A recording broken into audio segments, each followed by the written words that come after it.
Hello दोस्तों, स्वागत है आपका आज के एक नए वीडियो में जिसमें हम लेके आए कि टाइम मैनेजमेंट आप किस तरह से अपनी सेमेस्टर एग्जाम में कर पाओगे। सबसे पहले तो मैं आपको अच्छे से समझाना चाहता हूँ कि आपका जो 2.5 घंटे का पेपर होगा 2.5 आवर्स का, उसमें से आप किस तरह से क्वेश्चंस को डिवाइड कर पाओगे, कौन से क्वेश्चंस में कितने मार्क्स में फोकस करना होगा और कौन से क्वेश्चन सबसे फर्स्ट अटेम्प्ट करने होंगे। ये सारी की सारी गाइडेंस मैं आपको आज के इस वीडियो में देने वाला हूँ। सबसे पहले मैं आपको ये बताना चाहता हूँ कि जैसे ही आपकी एग्जाम स्टार्ट हो, आपके हाथ में क्वेश्चंस पेपर आए, उसके 5 मिनट में क्या करना है। सबसे पहले तो मैं आपको वो बताना चाहता हूँ कि सबसे पहले आपको 5 मिनट के अंदर फटाफट से जितने भी क्वेश्चंस है वो आपको पढ़ लेने हैं। उसके बाद आपको ये डिसाइड कर लेना है कि आपको कौन से क्वेश्चंस लिखने हैं और उसके बाद आपको लिखना है। बट पांच आपकी स्टार्टिंग की 5 मिनट में ये स्टेप जरूर से कर लेना।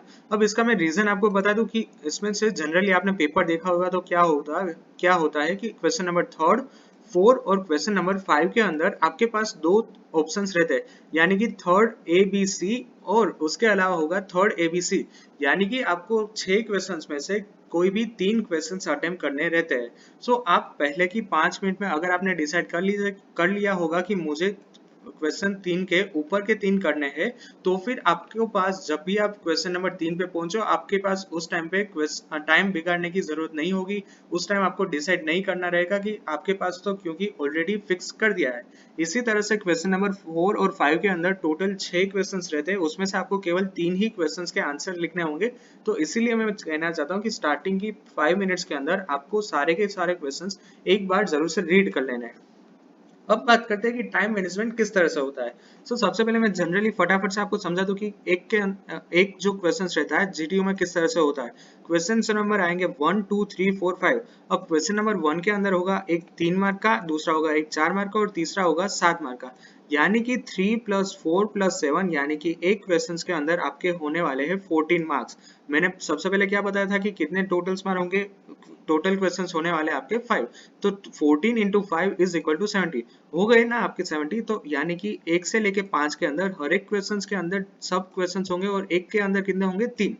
अब बात करते हैं कि टाइम मैनेजमेंट किस तरह से करते हैं। आपके पास होने वाले 5 क्वेश्चंस, तो आपको एक क्वेश्चन में 30 मिनट्स देनी है। मैं यहाँ पे कौन से 5 क्वेश्चन की बात कर रहा हूँ, मैं यहाँ पे बात कर रहा हूँ मेन जो 5 क्वेश्चन है उसके। आपको हर एक क्वेश्चन में 30 मिनट्स देने हैं और उसके बाद आपको 5 × 30 करोगे तो वो हो जाएगा आपका 2.5 आवर, जितना आपका टाइम होता है एग्जाम देने के लिए। Carry a watch with you and strictly follows the time limit. Last में मैंने बताया कि जैसे ही आप एग्जाम में जाओ, आप अपने साथ एक घड़ी जरूर से लेके जाना, तो ताकि आप जितनी भी मैंने यहाँ पे टाइम मैनेजमेंट बताया है आप उस तरह से उसको फॉलो कर पाओ। ये मेरी बेस्ट एडवाइस रहेगी कि 5 क्वेश्चंस होते हैं, उसमें एक क्वेश्चन में आपको 30 मिनट्स देने हैं, यानी कि आपको हो जाएगा 2.5 आवर। अगर आप इस तरह से करोगे तो आप काफी अच्छे से सारे के सारे क्वेश्चंस फिल कर पाओगे, ठीक है। अब अदर टाइम्स, अब यहाँ पे तो मैंने ये 2.5 घंटे का बता दिया, बट इसके अलावा भी मैं आपको 5-10 मिनट और बिगाड़ना चाहता हूँ, यानी कि 5-10 मिनट आपकी और कहीं पे डाइवर्ट करना चाहता हूँ। वो क्या है वो समझते हैं। सबसे पहले अदर टाइम्स कहाँ जाएगा, पहले 5 मिनट क्या बोला था मैंने कि आपको पेपर रीड करना है।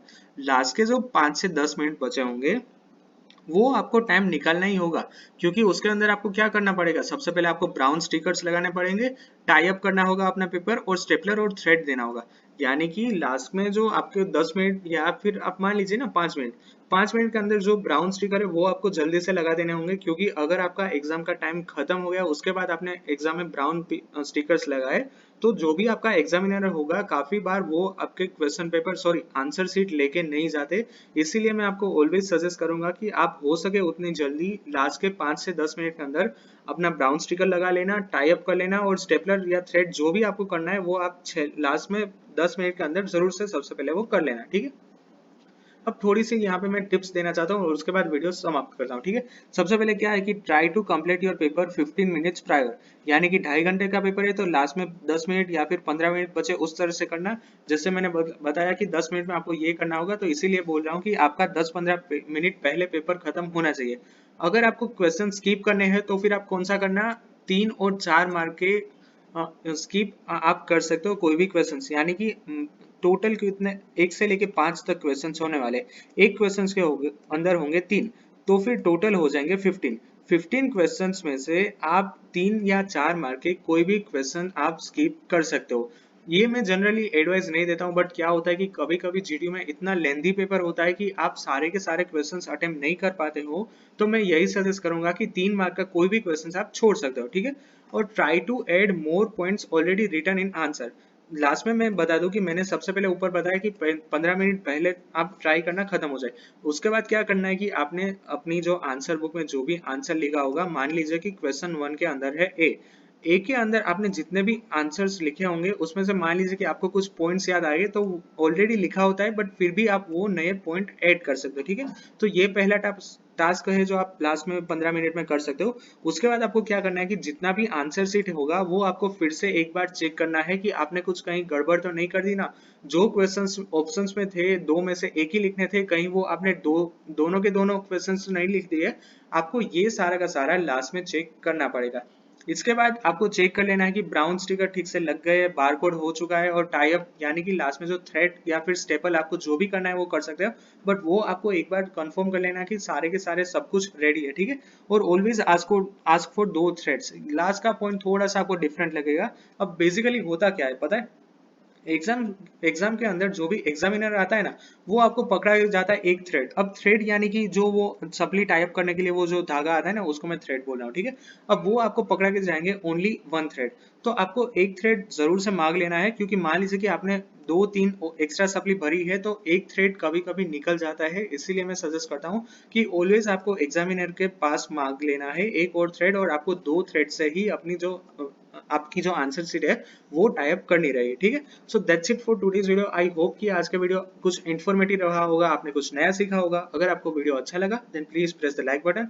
If you any doubt then ask me in the comment section. If you new to my channel then subscribe my channel and press the bell icon for the latest notification. Thank you.